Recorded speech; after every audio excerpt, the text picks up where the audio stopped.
अच्छा, तो यहाँ पे आप देख लें कि एक मिनट। अच्छा, यहाँ पे आप देख लें जब d sin theta is equal to n lambda के बराबर होगा, ठीक है, तो यहाँ पे क्या होगा, हमें ब्राइट मिलेगी, ठीक है, d sin theta is equal to lambda पे। तो अगर हम यहाँ से एन की वैल्यू फाइंड कर ले तो एन की वैल्यू यहाँ से क्या हो जाएगी, n is equal to d sin theta divide by lambda, ठीक है। यहाँ पे आप देख लें अगर हम एन की वैल्यू निकाल लें यहाँ से इक्वेशन से, तो n is equal to d sin theta divide by lambda, ठीक है। तो यहाँ पे आप देख लें हमें यहाँ पे 3 रिलेशंस मिलते हैं कि एन जो है वो डायरेक्टली पोर्शन है डी के, और एन जो है वो डायरेक्टली पोर्शन है थीटा के, ठीक है, साइन थीटा के, और एन इनवर्सली पोर्शन है लेमडा की, ठीक है।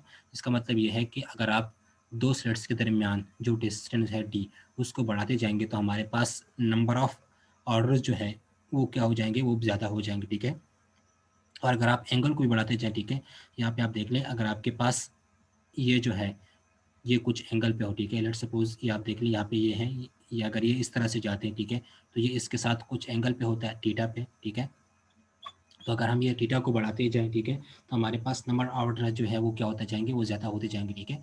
तो अगर हम लाइट के वेवलेंथ को कम करते जाएं, ठीक है, तो हमारे पास नंबर ऑफ ऑर्डर जो है वो ज़्यादा होते जाएंगे। अगर आप लाइट के वेवलेंथ को ज़्यादा करते जाए तो नंबर ऑफ ऑर्डर जो है वो क्या हो जाएंगे, वो कम होते जाएंगे, ठीक है। तो यहाँ पे हमें 3 रिलेशन मिलते हैं कि n is directly proportion to t, n is directly proportion to sine theta, और n is inversely proportion to lambda, ठीक है।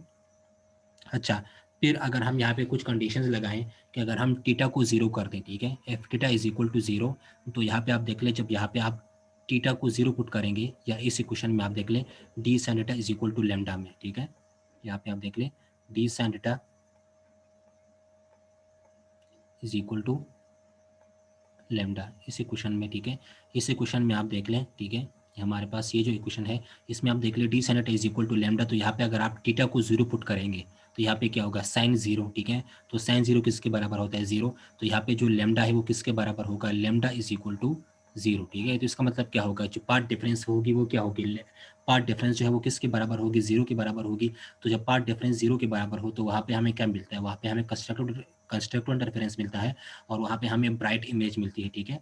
तो यहाँ पे आप देख ले जब आप थीटा को 0 पुट करेंगे, लेट सपोज अगर हमारे पास थीटा एंगल जो है वो 0 के बराबर हो, ठीक है, तो पार्ट डिफरेंस जो है वो क्या होगा, 0 के बराबर होगा, मतलब लेमडा जो है वो 0 के बराबर हो जाएगा। अगर यहाँ पे आप साइन 0 या पे थीटा को 0 पुट करेंगे तो साइन 0 0 होता है, तो यहाँ पे लेमडा इज इक्वल टू 0 हो जाएगा, मतलब ये है कि पार्ट डिफरेंस जो है वो क्या हो जाएगा, 0 हो जाएगा, ठीक है।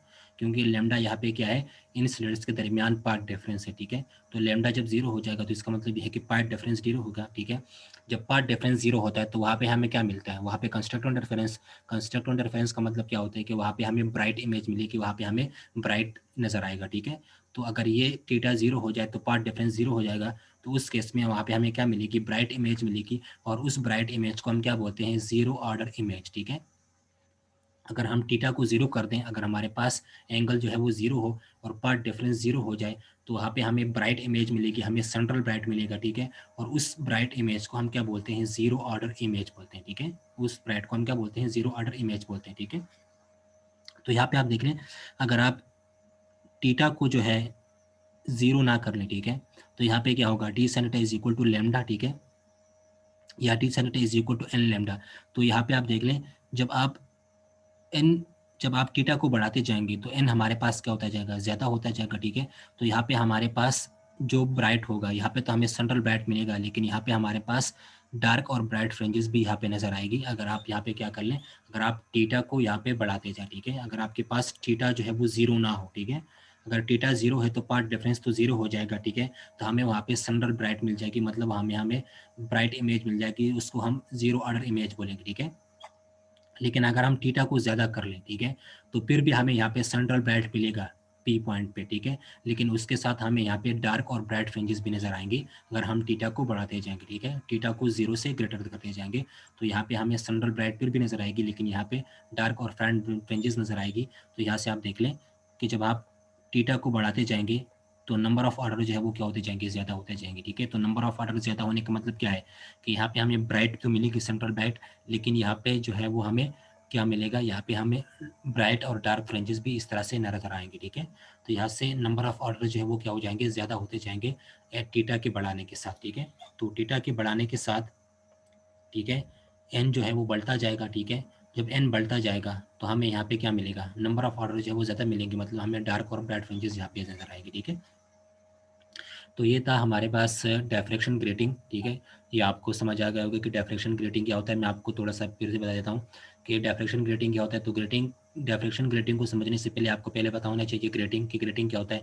तो ग्रेटिंग हमारे पास एक ग्लास की प्लेट होती है, ठीक है, जिसमें लार्ज नंबर ऑफ स्लिट्स होते हैं, ठीक है, मतलब लार्ज नंबर ऑफ होल्स होते हैं, ठीक है, और वो स्लिट्स एक दूसरे के पैरेलल होते हैं और एक दूसरे के बहुत करीब होते हैं। ठीक है, जब उन पे हम लाइट फॉल करते हैं तो उससे हमें क्या मिलता है, डिफ्रैक्शन फिनोमेना मिलता है। उस डिफ्रैक्शन को फिनोमेना को हम क्या बोलते हैं, डिफ्रैक्शन ग्रेटिंग बोलते हैं। ठीक है, तो असल में ग्रेटिंग क्या होता है, ग्रेटिंग एक ग्लास की प्लेट होती है जिसमें लार्ज नंबर ऑफ स्लिट्स होते हैं और वो स्लिट्स जो है वो एक दूसरे के बहुत करीब होते हैं। ठीक है, तो उसको हम क्या बोलेंगे कि ये ग्रेटिंग है। ठीक है, फिर हमने यहाँ पे दो स्लिट्स के दरमियान जो कंसेक्यूटिव डिस्टेंस है, उनके दरमियान जो डिस्टेंस है उसको हमने डी बोल दिया। ठीक है, और उसको हम क्या बोलते हैं, ग्रेटिंग एलिमेंट। ग्रेटिंग एलिमेंट को डी से रिप्रेजेंट करते हैं और उसको हम इस तरह से फाइंड करते हैं। ठीक है, और दो कंसेक्यूटिव स्लिट्स के दरमियान जो डिस्टेंस है वो डी होगा। ठीक है, इस टोटल ग्रेटिंग का जो लेंथ है वो कितना होगा, कैपिटल एल। ठीक है, और इस पे नंबर ऑफ स्लिट्स जो है वो क्या होंगे, वो एन से हम रिप्रेजेंट करेंगे। ठीक है, और यहाँ पे जो लाइंस है, ठीक है, वो लाइंस या जहाँ पे जो हमें स्लिट्स है वो कितनी मिलेगी,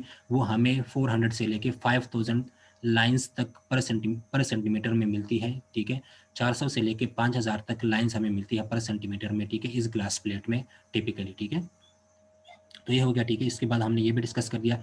तो फर्स्ट और सेकंड के दरमियान जो पाथ डिफरेंस है वो लेमडा के बराबर होगा। ठीक है, और फर्स्ट और सेकंड के दरमियान जो कंसेक्यूटिव डिस्टेंस है वो कितना होगा, डी। ठीक है, फर्स्ट और थर्ड के दरमियान जो पाथ डिफरेंस है वो 2 लेमडा होगा।